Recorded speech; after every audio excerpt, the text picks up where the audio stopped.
Calls for action on bedsit safety after 2 die in fire. Life sentence for killer of Hove mother Marion Rilke. And is any of this yours?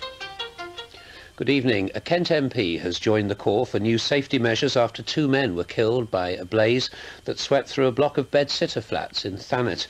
It's the latest in a series of tragic fires in beds and in bedsitters and flats in the southeast.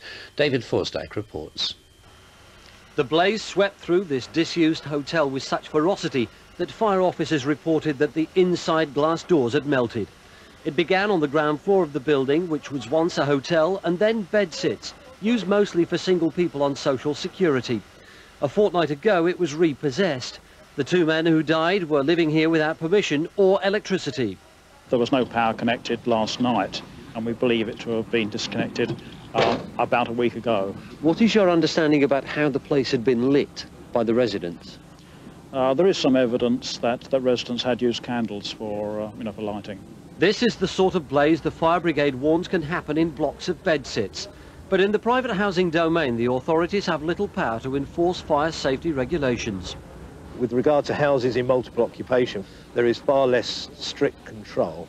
And in fact, the fire authority, the fire brigade, has no direct involvement with the enforcement of that legislation. So to that extent, we have very little power to, in actual fact, ensure safety standards in these places. It's understood the men who died in the fire are both middle-aged. They're thought to be Robert Ed Wicker, who was known locally as Bobsy, and Thomas Young, who was known to friends as Fergie.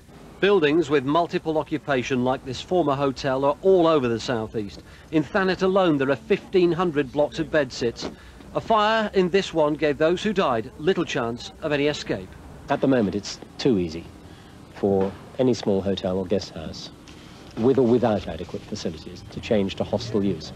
I have no particular objection to a good hotel changing to a good hostel, provided that they have the facilities and the fire precautions. A man who forced his way into a woman's home and cut her throat as she tried to ring for help is tonight behind bars. Jailing 20-year-old Gary Gregory for life, the judge praised brilliant police work for catching him. Alan Clark reports. Gary Gregory, an unemployed man from Hove, forced his way into the home of 51-year-old Marion Rilke and slit her throat. She was found when an anxious friend called to find out why she'd failed to pick up her 9-year-old daughter from West Hove Junior School. Mrs. Rilke was found lying in a pool of blood. Her phone was off the hook. An electronic print showed how Mrs. Rilke had desperately tried to dial 999, but had only managed to dial the first 2 nines. Police caught up with Gregory when they learned he'd been knocking on doors, trying to talk his way into other houses and asking directions to a road in Hove. A house-to-house team went to that area with an artist's impression. People who matched the picture, including Gregory, were blood tested. Traces of blood found at the scene matched Gregory's DNA profile. The court was told the chances of it belonging to someone else were 1 in 1,400 million. After the trial, Mrs. Rilke's relatives welcomed the verdict. They said they had nothing but contempt for Gregory. There was praise for the police investigation. The judge said the community's in debt to the officers. And prosecutor Robert Seabrook QC said it was exceptionally astute detective work. It was a thorough, efficient and imaginative inquiry. At 4 o'clock this afternoon, Gregory was led into a police van to spend Christmas and a life sentence in prison. A fisherman has told how he helped to drag 2 pilots to safety after their Cessna plane had crashed into the sea. The 2 were spotted clinging to the wing of the aeroplane by the crew of the fishing boat, the Valiant. The plane sank off Hastings only a few moments after the 2 men were pulled out of the sea by 26-year-old David Curtis and his friend John Martin. Both are off-duty lifeboatmen. We were being out fishing and we were coming home, and all of a sudden this aeroplane drew up alongside us at sea level, flew in front of us and ditched into the sea. And by the time we got there, the 2 fellas in the plane had got out and were hanging onto the wing, and the plane was sinking. And the plane sunk. We got alongside and we pulled them out. More than 300 jobs have been saved after a management buyout at a Kent paper mill. Empire Paper at Greenhithe was owned by a Norwegian group, but closure looked imminent when the company started to lose money. Sussex Police have taken out a massive insurance premium to stage a display of antiques. The valuables are worth £250,000, as Natalie Gray reports. The antiques fill 2 warehouses and are the results of 2 police raids in Brighton and mid-Sussex. 2 men and a woman have been charged with theft following one of the raids. A man is helping with inquiries following the other. Police aren't sure if the items have been stolen, but they're urging anyone who's been burgled to see if they recognise any of the valuables on show to contact them immediately. We're particularly interested in these 2 items, which are made of ivory. As you see, they're heavily carved. One is some form of tankard with a lid, and the other is a small shrine.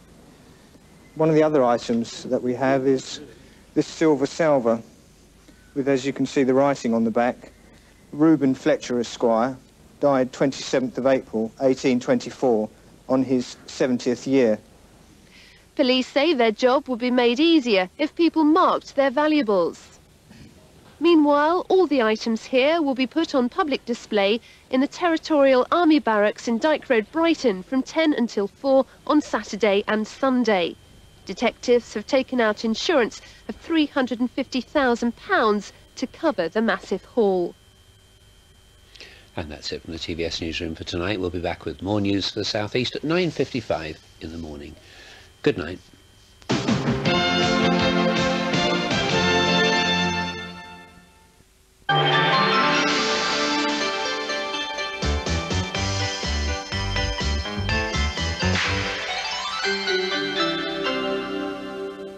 Good evening. Well, the region of high pressure, which has been hanging around today, is actually going to drift slowly southwards towards France ahead of a frontal system that will be bringing rain to the north and into the Midlands during tomorrow afternoon. As far as tonight is concerned in our part of the world, temperatures are likely to drop down close to freezing in 1 or 2 places, which raises the risk of frost, and there could also be some fog patches developing. Tomorrow, the winds will tend to become a little more westerly as the day wears on. Another cloudy day, fairly quiet day. Best temperatures about 7 Celsius, probably on the eastern side of the region. The general outlook is for that rain to reach us late tomorrow night. Good night. Here's the summary.